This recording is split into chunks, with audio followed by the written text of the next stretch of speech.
Hey guys, welcome to this particular quick video on API automation testing, most common interview question. Now again, what I wanted to mention to my viewers of this particular channel is we'll go through the concept as well as some practical hands-on. I'll provide couple of links in this particular description of the video so that we can understand the practical aspect as well. Now, whenever the interview is conducted, the interviewer will be interested to know whether you have really understood from a practical perspective and whether you are really doing automation testing through hands-on as such. So it is very important that the practical has its own strength, but what we'll try to cover here is the concept perspective. But of course you need to understand practically so that you can really shine in interview. So let's proceed to understand what are the common interview questions on API automation testing as such. So let's try to understand what is an API and what are the types of API. This could be a very common question coming into the interview.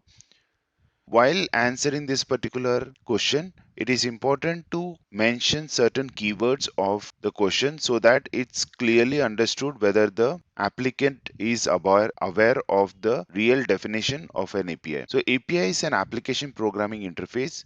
It's a way to send data, and data is very important, between software applications in a structured manner. Now, what are the types of APIs? There are open APIs, there are partner APIs, there are private APIs.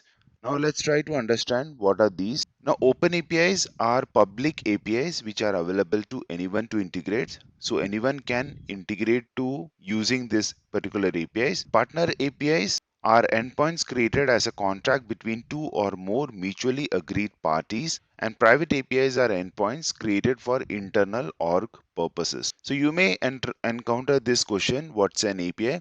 So the keywords are important. It's a way to send data between applications in a structured manner. And in case the question comes, what are the type of APIs? It is important to understand that there are three type of APIs: open APIs, partner APIs, and private APIs as such. Now, it might happen that the interviewer want to deep dive on this particular question, what is an API? And he may say, if you can explain it in a simple manner. So how the applicant can probably answer on this particular question is, imagine there is a web application and there is a user, customer as such, who wants to access this particular web application. Now imagine this is a web application which is based on shoe portal. Okay. Now this web application is also called as GUI, which is graphical user interface. So when the user comes to this particular website or web application as such, the front end which appears to the user is a graphical user interface, that's a GUI. But in order to access GUI as such, GUI can be accessed with different applications which are based on React, Angular, Android or iPhone as such, which are customer facing. Now these are UIs, okay, GUIs. Now in the application has a certain database where the data is stored, or a third party applications which are Facebook, cloud storage, or Twitter as such. In order to integrate, or in order to make a mediator between the front end application and the database, the best mechanism is to use the APIs, the application programming interface. This is the interlink between the front end as well as the back end, through which it's easier to reuse the same APIs across different front-end technologies as such. So even phones and the desktop applications can use the same APIs in order to access the same database as such, so that it can help in the reusability, maintainability, and scalability as such. So this is a simple view how the APIs can be explained as such in the interview. Now the next question that we want to see is, what are the verbs in relation to APIs? How can we access the data using these verbs? Now what I have done here is I have listed all the verbs which are very important from a perspective from API, which is get, post, put, delete. These are the four verbs related to APIs. Now in the same concept, you can see that there is a front-end application which user is trying to access, which is also called as GUI. Now in order to access the database, what we do is we use APIs and get, post, put, delete is a mechanism or the verbs through which we can access the data and send it to the front end or the client as such so that it can be viewed by the user as such. So the answer to the original question from the interviewer is what are verbs?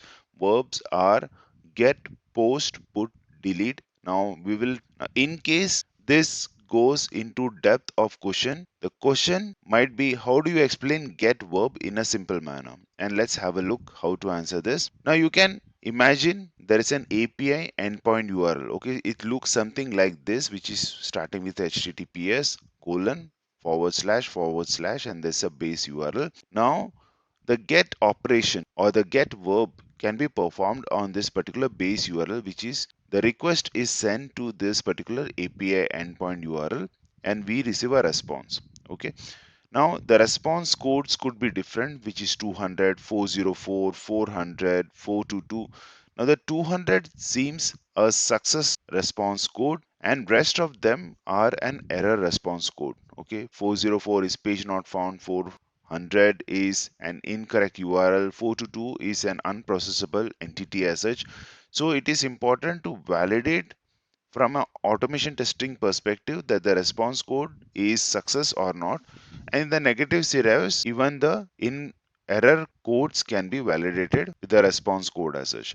So this can be explained in a very simple fashion that this is how the get verb works. And if you note that there is no request body as such, so get operation does not have a request body, but it will have the response code and a response body. Both have to be validated in sense of the testing as such.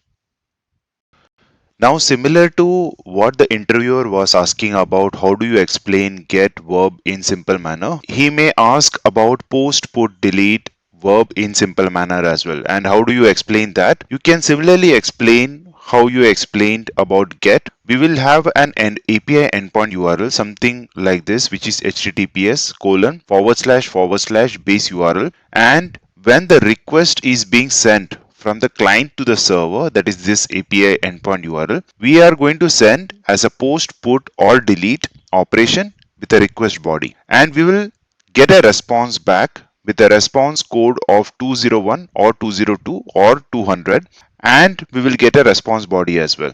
Okay, if it is a status code as a successful status code.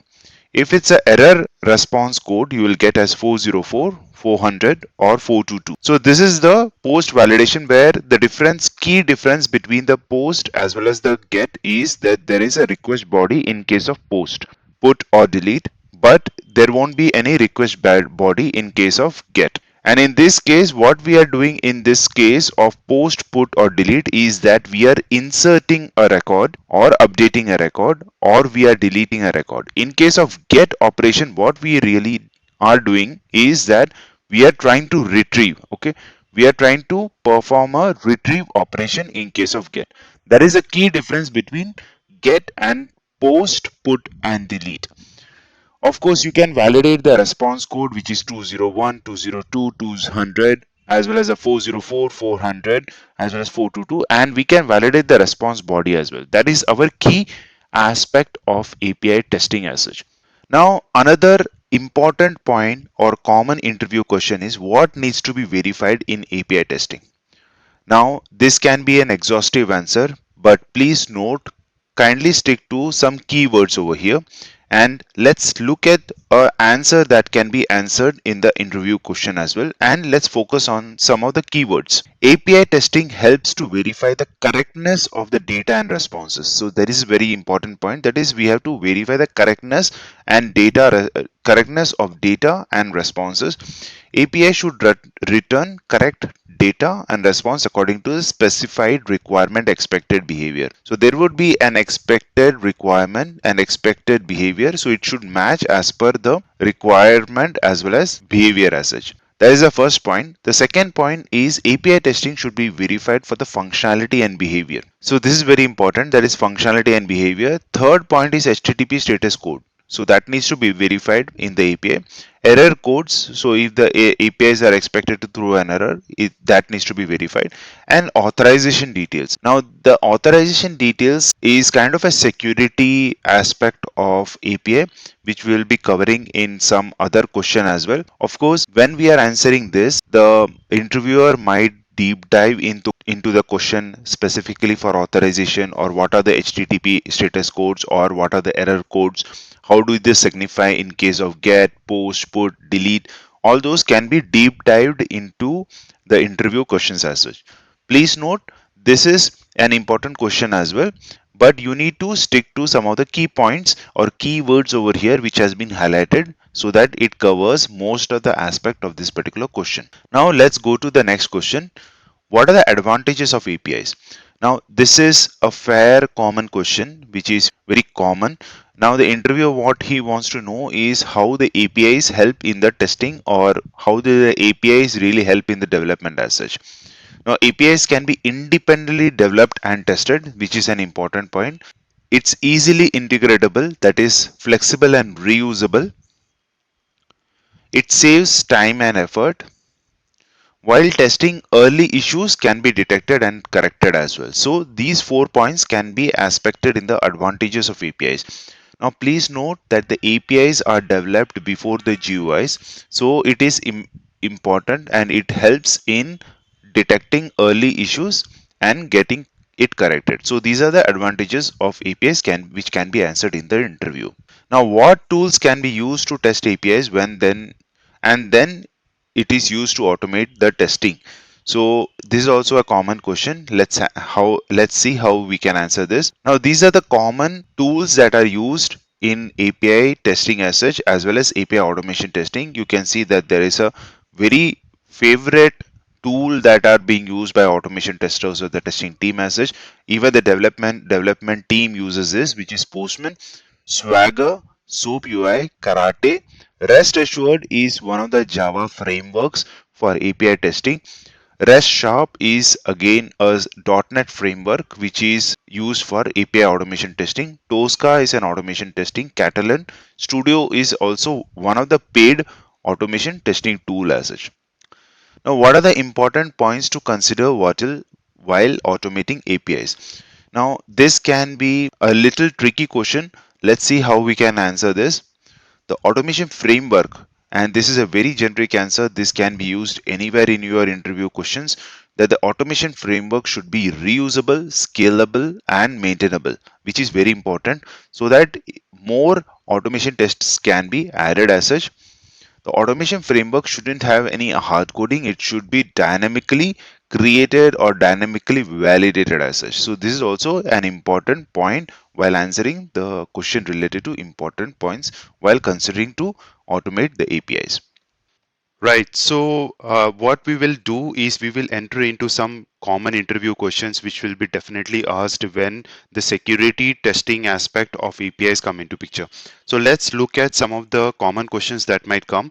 And here is where one of the question might be, what is security testing in APIs and why is it important? So, in order to explain this, what we will have to focus is on some of the keywords.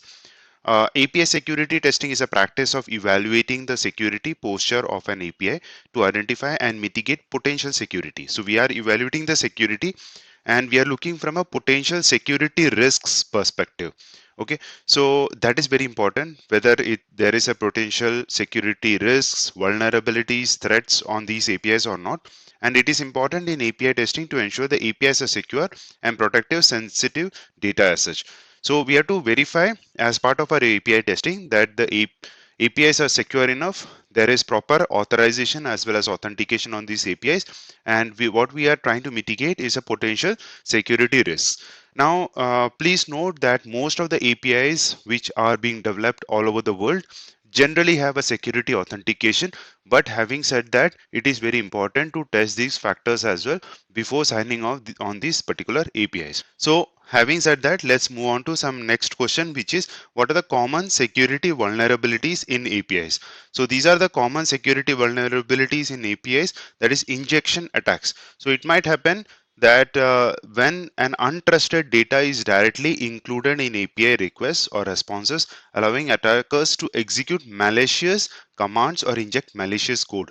So injection attack is one of the security vulnerabilities which needs to be tested. Another is authentication and authorization vulnerabilities. So it might happen that some hackers or unauthorized users try to access these APIs. So we will have to verify whether there is a proper authentication, authorization, and there are no vulnerabilities associated with this. The third one is a cross-site scripting attacks, that is XSS attacks. These occur when an API does not properly validate or sanitize user input. So it is important that the web application or the application which is exposed to the customer, it is validated and sanitized as per the user input as such, and this needs to be validated that there are no malicious scripts that can be injected or executed in the response displayed in the web browser. So these are the three vulnerabilities on the APIs, that is injection attacks, authentication and authorization vulnerabilities, and cross-site scripting attacks, which is XSS attacks as such. Let's move on to the next question. What's an authentication and authorization? Can you explain API security testing in simple manner? Now, what really happens in this case is candidates might get confused what is an authentication, what is an authorization. So let's explain it in a very simple manner.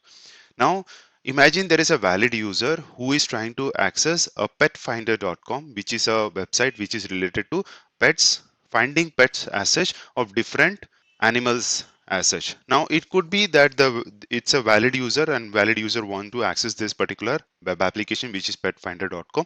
But it could also happen that a hacker who is not a valid user as such wants to hack this particular application for user data access. Okay, now authentication and authorization are very important factor from security perspective, so that the hacker does not access the user, or he doesn't attack, he is not able to attack this particular web application which is exposed to the actual users as such. So let's look at perspective of what is authentication and what is authorization. Though these words are very similar, of course they are different, because we need to understand what is an authentication. Authentication defines who are you. So authentication is a way of process validating whether the valid user, who is the valid user. Okay, so it validates who are you, and authorization is what permissions do you have. So from authorization perspective, it might happen that the user, some of the user have permissions for certain pages, and some pages it the valid user does not have access to, only admin has access to. So authorization takes care of this aspect. So that is the difference between authentication and authorization. Though these words are little bit similar, but of course these definitions are little different, and that's what interviewer will try to gauge whether the candidate is really aware of about the difference between authentication and authorization. Now, what's an authentication, authorization, and whether you can explain API security in testing in a simple manner. What it means is, when we looked at a perspective of that the APIs are kind of a middle layer between the front end and the back end, these APIs are supposed to be secure. Now, if these APIs are not secure, what it means is that the hacker or unauthorized user can hack it and try to retrieve the data. So it is very important that these APIs, which are the middle layer between the front end and the back end as such, the database as such, it is important that they are very secure as such. Now, let's try to understand how the get operation specially works in case of security, authentication, and authorization. Now we try to understand what is a get operation. Now get operation is something that is we are retrieving, trying to retrieve certain response from the request as such. Okay, so we are sending a request on an API endpoint and we are getting a response code, and it could happen that the response code is 401, which is unauthorized. Okay, so it means that the user is not authorized as such. Okay, so this is how we will have to explain. Now if we want to really access this particular API endpoint, what really need to happen is, before this get operation is performed, we need to perform another get operation. What we need to do is we need to send a request on the server as such, and the server will respond back with an access token. please note this would be in general a time based expiry. Okay, so this access token might expire after certain time.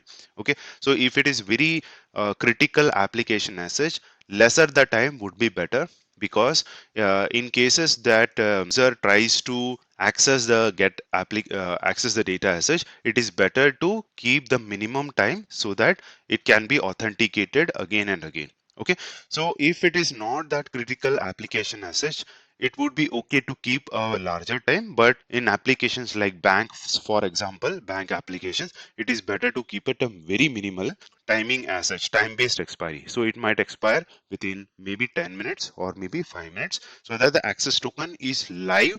And once the access token is retrieved, what we need to do is we need to do the get operation so that we get a correct status code as such.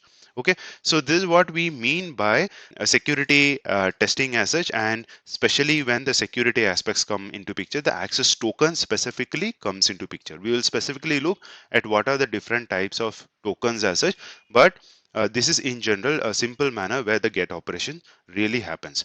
Now, similar to the get operation, what really happens in the post, put or delete is we need to perform a get operation to access the token first, right?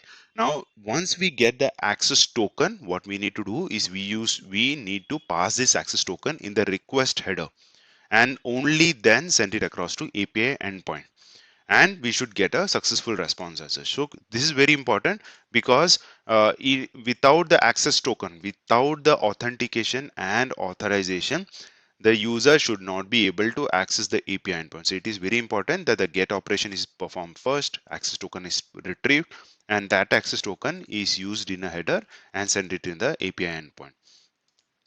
Now, we will try to understand another question which might be asked by the interviewer. What are the common API authentication? So we looked at what is a security aspect of the API, what is authentication, what is authorization, but there are different types of API authentication. So first one is a basic authentication. In case of basic authentication, it is that we send a username and password in a plain text as part of the HTTP request. So that is how we send across a basic authentication. We need to pass the username and password in a plain text, and that's how we retrieve and authenticate the users as such. There is another aspect of it. The second type of API key authentication is we are sending an API key along with the request. Okay. Now this API key is known by the server. Okay, that is very important. And this is a API provider to authorize user or application. So that is how the API or key authentication. Now in this case, we don't send the username password. What we send across is the API key in this case. Now another type of API authentication is JWT, which is JSON Web Token. Now it is important that the JSON Web Token is one of the most widely used authentication types, and the JWT is the server generates a JWT, that is very important, as you can see, and the JWT is then signed using a secret key that only the server, and it includes a JWT is an authorization header, verifies the signature of the JWT using secret key. So we generate a secret key which the server knows, and based on that we will be able to authenticate. The fourth type of API authentication is OAuth token, and OAuth token is a authorization framework that allows user to or application to access resources from an API without giving the API access to the credentials, without requiring the user to disclose their credential to the third party. So OAuth is also one of the most widely used type of API authentication. It what it does is without providing credentials will be able to access the API and the resources as such. So that is what OAuth tokens is as such. Now let's head on to tricky questions. Now it might happen the trick when I say tricky questions, it might be that these questions do not have a particular answer. What it would is it would open up certain discussions between the interviewer and the candidate, and what the interviewer will try to understand is whether the a candidate is really able to judge or whether he has really worked on APIs in scale or not. Okay, so let's look at some of the tricky questions. First question is explain what is meant by rate limiting in API testing and why it is important. How would you test an API where the rate limit is implemented? Now, this is a tricky question. What it means is that certain APIs have a limit on which it will accept the request as such within the time limit. So within the time limit, it might accept only maybe couple of within the 60 seconds of time. It will try to take only couple of requests as such because so that the APIs can be saved without too much injection of the request so that the APIs do not require to take the load of this request as such. So that is what is meant by rate limiting. And how do we test is certain APIs which have the rate limiting already developed or already being used in the APIs. What it means is if you try to inject a request, you will get a status code as 429. Okay, so what it means is the API is responding correctly as per the request and as per the rate limitations as such. So that is how the rate limiting is tested, and it is very important in case of APIs because it is important to not take too many requests which might impact the performance of the API as such. Now the second question which we have been listed as a tricky question is explain the term API chaining. How would you test it? So API chaining is something like you don't test the APIs, just the single API. There would be multiple APIs that you want to test it out, and each API is dependent on another API. So there would be maybe 4 or 5 APIs that you want to test it sequential. Based on this, you can use API chaining as such. You can use a certain parameters retrieved from the first API and use it as an input for the second API. Similar to this, we can do for the third API as well as fourth API. So this is how we explain the concept of API chaining, and it is very common in current organizations as well. It's not only one single API that you would be testing, but it will be a sequence of APIs that you would want to test it out as such. Can you explain the difference between SOAP and REST APIs and where do you use it? Now, the main difference between SOAP and REST API is SOAP is a stateful architectural type and REST is a stateless architectural type for the middle layer. Now, SOAP as in uses XML as one of its data structure, but REST uses XML, HTML, JSON as a data structure as such. So in this case, you can see that the REST is more flexible. As it's a stateless protocol and stateless architectural way as such. Most of the organizations currently use REST APIs, which are in the form of get, put, post, delete, and some of the and very small or set of organizations still uses SOAP as their architectural middle layer as such. Now, the next question that we might come for the tricky questions is explain the concept of statelessness in REST APIs and its implication for testing. What it means is that the client server client request towards the server does not depend on the previous request as such, and server does not store the state of the previous request as such. Now, in this sense, it is very flexible that it is not dependent on the previous request as such. That is what is meant by statelessness in REST APIs, and it helps in testing definitely because in testing we do not have to worry on the previous request state as such in order to test our subsequent request that we want to test. Now, one more tricky question can be asked in during the interview is can you do performance testing using APIs and how? Now, performance testing has different aspect. By the mean of that is load testing, stress testing, whether the response time is a performance perspective and whether the APIs are responding correctly or not. Now, when a request is being sent to the server from the client, what generally happens is we get a response based on how quickly the server responds back. Okay, so if there is a time limit that we want to test that the client should be receiving some response from the server, that can be validated through APIs. When we do testing in Postman or any automated tool, we generally get the response time in milliseconds, and we can put a validation on that whether the API has responded within the agreed time or not. All right. So having said that, what I'm going to do is as we come to the end of this particular video, there are a couple of YouTube links that I'm sharing in this particular course or the video, which you can go and check out which are the practical end-to-end framework setup. Now there are a couple of videos which are API testing automation plus Java plus BDD framework plus Cucumber rest assured plus Maven in IntelliJ.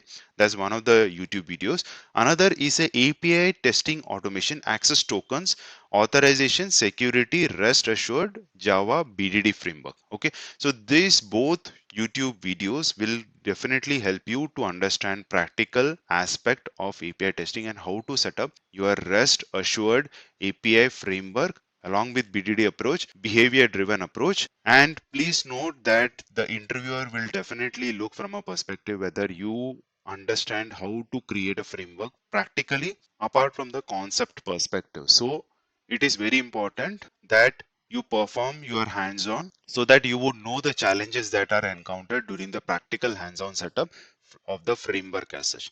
Now, if you feel there are more questions which needs to be entered over here as an common interview questions, kindly add your comments in this particular video so that others can understand that aspect as well, and we can get it included even in our subsequent videos as such. Kindly like, share, subscribe, and kindly share this video to someone who would want to know about the common interview questions in API automation testing as such.